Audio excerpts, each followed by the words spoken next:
Hello dear students. Welcome to another interesting class of economics. I hope you are ready to learn economics. Yes. I need the same spirit. So let us start. What are the objectives which we have to achieve today?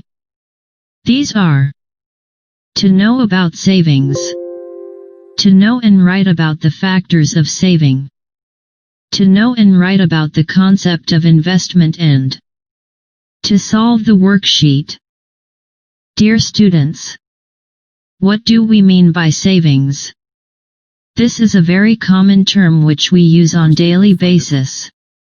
Savings is the money a person has left over when they subtract their expenses, consumption, from their income over a given time period. Savings are must for a future. Saving is the excess of income over expenses. Or savings can be called surplus income. Surplus means extra money. You will understand the concept of saving by this example. If a man's income is rupees 40,000 and his expenses are rupees 10,000, his savings will be savings equals income minus expenditures. Savings equals 40,000 minus 10,000, so the savings will be rupees 30,000. The formula of savings is income minus expenses. Expenses include your total consumption from your income.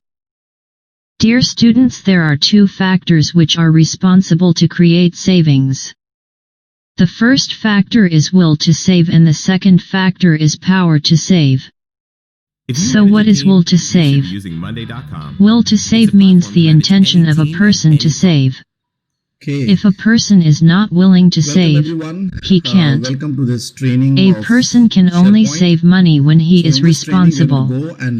Saving is must for unforeseen expenses, so everyone must save money. On the other hand, power to save means the capacity of a person to save. If a person has high income, he can save more. High-income people have more power to save. Now we will start a very interesting topic. That topic is investment. Investment is done from savings. If more savings are there, more money can be invested. What do we mean by investment? Let's see. Investment is the act of putting money to work to start or expand a business or project, or the purchase of an asset, with the goal of earning income. All our goods and services are wealth. Using or employing our wealth for further production of wealth is called investment.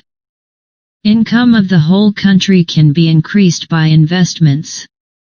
When a house is purchased and it is given on rent, so it is called investment. When a car is purchased and used as a taxi, to generate income, it is called investment. All activities which are done for profit or increasing of income can be called investments.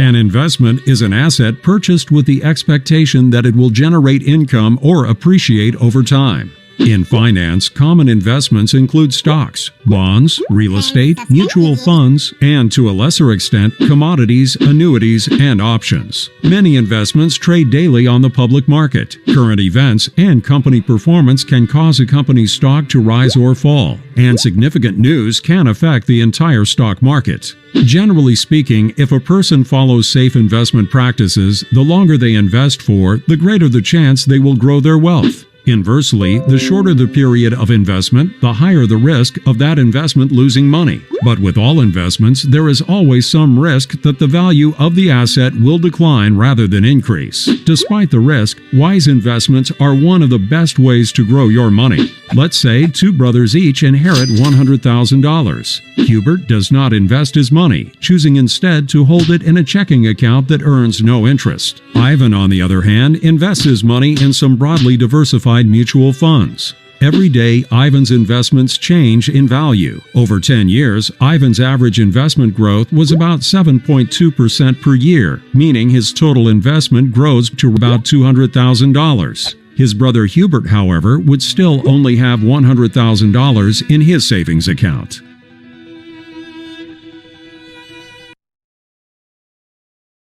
I am sure that after watching the video now your concept of investment is clear.